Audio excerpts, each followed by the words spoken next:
რომელიც იძლევა ასეთ ინფორმაციას, საერთოდ არაფერი ცხადი არ ეკისრება პასუხისმგებლობა. შესაბამისად, მერე ეს თარიღი გადაიწია 2013 წლის 1 დეკემბრამდე. ჩაითვალა ჩვენი ექსპერტები მოგახსენებენ მე ძალიან დიდი is almost a reproduction of what we საკმარისად მომზადებული იქნებიან ამ ახალ წესებში.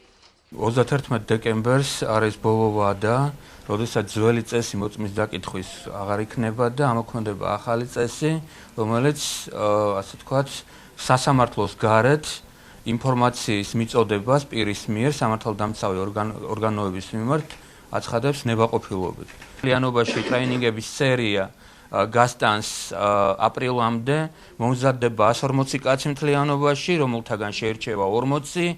ძალიან მნიშვნელოვანია ჩვენი ამერიკელი კოლეგების პრაქტიკის გაზიარება ამ კუთხით, რაც ჩვენს დაგვეხმარება, რომ მომავალში ასე თუ ისე არსებული თეორიული სირთულეები წარმატებით იქნეს დაძლეული.